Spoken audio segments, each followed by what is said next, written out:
کعبے کا جو احترام نہ کرے، حالانکہ انہوں نے بے خیالی میں تھوکا تھا، تب بھی انہوں نے یہ سند قائم کرنے کے لیے کہ جو قبلے کا احترام، جس کو اتنا خیال نہیں کہ تھوکنا کس طرف ہے، اس کا لحاظ نہ رکھے، اس کے پیچھے نماز نہیں ہوتی۔ جو نبی کی عظمت کا لحاظ نہ رکھے، اس کے پیچھے کیسے ہو؟ ترمذی شریف کی حدیث ہے، یہ سب حدیثوں میں ہے۔ میں معذرت سے عرض کروں گا، آج میں ان سے حضرت سے بات کر رہا تھا کہ ہماری عوام گمراہ اس لیے ہو رہی ہے کہ ہمارے اسٹیجوں پہ ہنسی مذاق ٹھٹے بازی زیادہ ہونا شروع ہو گئی ہے، حوالوں سے باتیں کرنا بند کر دیا ہمارے مقرروں نے۔ ہمارے یہاں ایسے خطیب پیدا ہو گئے، میں بآہنگ دوحل کہہ رہا ہوں، اگرچہ آپ اگلی بار مجھے نہ بلائے مجھے فرق نہیں پڑتا، میری روزی روٹی صرف اس پہ نہیں ہے۔ ہمارے یہاں خطیب ایسے ہو گئے ہیں کہ پوچھ رہے ہیں، سوال کرنے والا کہتا ہے حضرت میلاد النبی میں جھنڈا کیوں لگاتے ہو؟ تو جھنڈا لگانے کی حدیث نہیں ہے اس مولوی کے پاس، وہ کہتا ہے جھنڈا کتاب میں نہیں باس میں ہوتا ہے۔ ہم ہنس رہے ہیں، خوش ہو رہے ہیں، واہ واہ واہ واہ کیا دلیل دیا۔ قوم مذاق اڑا رہی ہے، ہماری پڑھا لکھا بزن ہو رہا ہے یہ کہ بریلی کے مولوی ہو گئے یار۔ اعلیٰ حضرت علم سے پہچانے جاتے، جہالت سے نہیں پہچانے جاتے، ٹھٹے بازی سے نہیں پہچانے جاتے۔ اعلیٰ حضرت کوہ ہمالیہ کا نام ہے، حضرت کے ہی کسی بزرگ نے، ابھی نام ذہن میں نہیں، حضرت رہنمائی کریں گے، حضرت ہی کے خانوادے کے بزرگ نے کہا تھا قصر مینار رضا تو بہت بلند کافی ہے، تم اس کے پہلے زینے پہ چڑھ کر دکھلا دو، فتاوی رضویہ تو کرامت ہے، ہدایت بخشش پڑھ کے بتلا دو۔ اعلیٰ حضرت علم سے پہچانے گئے ہیں۔ کوثر نیازی بات آ رہی ہے، حالانکہ اعلیٰ حضرت کی مونی ہے، لیکن میں اعلیٰ حضرت پہ نہ بولوں تو میرا کھانا ہضم نہیں ہوتا یار۔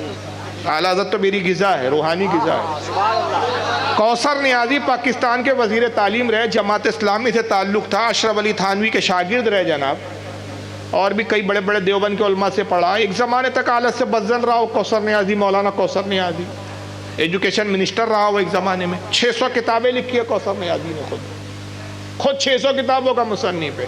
سیرت النبی پہ کئی جلدوں میں کتابیں لکھی اس نے۔ وہ کہتا ہے کہ مولانا احمد رضا سے میں مطمئن نہیں تھا، مگر یہ ہوا کہ ایک بار ایک سیمینار کی دعوت دی گئی اور مجھ سے کہا گیا کہ مولانا احمد رضا پر آپ بھی مقالہ پڑھیے کچھ، تو میں نے پھر مولانا احمد رضا کی کتابیں پڑھنا شروع کی۔ تو اس نے پھر اعلیٰ حضرت کی تعریف میں کتاب لکھی، میرے پاس موجود ہے، اور اس کی آڈیو ریکارڈنگ بھی نیٹ پہ ڈلی ہے جو مقالوں کی۔ اس کتاب کا نام ہے امام احمد رضا۔ اس کتاب میں ابتدا کہاں سے کرتا ہے کوثر نیازی پتہ ہے؟ کوثر نیازی کہتے ہیں کہ میرے اپنی ذاتی لائبریری میں 8000 کتابیں، میری اپنی لائبریری میں جو میری ذاتی ہے وہ کتنی کتابیں ہیں؟ 8000 کتابیں ہیں، اور ہر کتاب ایک بار نہیں کئی بار میرے مطالعے سے گزری ہے۔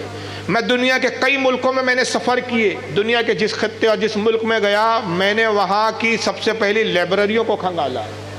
زندگی میں نے اتنی روٹیاں نہیں کھائی جتنی میں نے کتابیں پڑھی ہے، اور یہ ساری کتابوں کے مطالعے کے بعد 600 کتابیں میں نے خود لکھی، یہ سب چیزوں کے بعد میں اپنے آپ میں یہ تصور کرتا تھا کہ میں علم کا ایک سمندر بن گیا ہوں، میں ایک علم کا سمندر ہوں۔ مگر اس درمیان میں مولانا احمد رضا کی کتاب میری نظر سے نہیں گزری تھی، لیکن جب مولانا احمد رضا فاضل بریلوی کی کتاب میں نے پڑھنا شروع کیا تو مجھے احساس ہوا کہ حقیقت میں علم کا سمندر تو اعلیٰ حضرت کی ذات ہے، میں تو اب تک سمندر کے کنارے سیپیاں چن رہا تھا، سمندر میں تو اترا بھی نہیں ہوں ابھی۔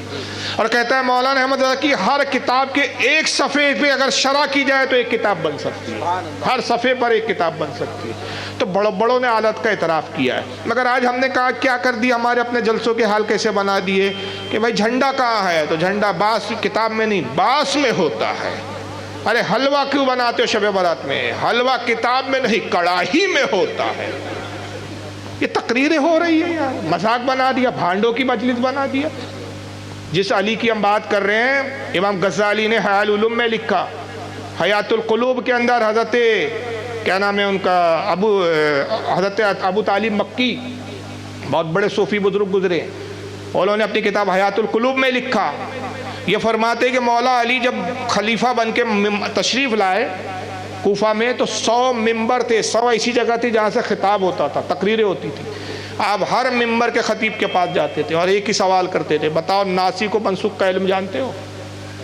قرآن میں ناسخ و منسوخ آئے تھے، وہ کہتا ہے یہ کیا ہوتی ہے؟ آپ کہتے اس کا ممبر جلا دو، تجھے واز کہنے کا حق نہیں۔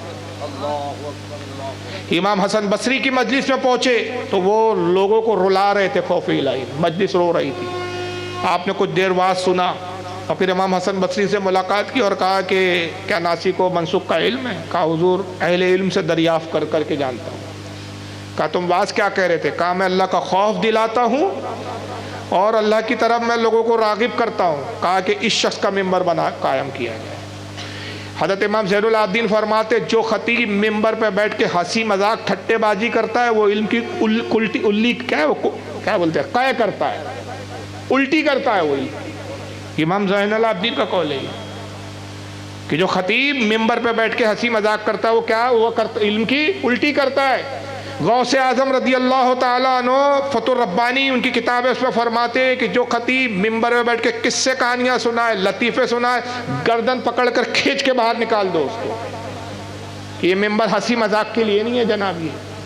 یہاں سے عقیدے کی بات ہونی چاہیے، خوف الہی کی بات ہونی چاہیے. ٹھٹے بازی ہو رہی ہے. ماں کے قدموں کے نیچے جنت ہے، سسر کے بھی قدموں کے نیچے ہاں 5 لاکھ ہے، پھر ریچھ ہے. کیا تماشا ہے.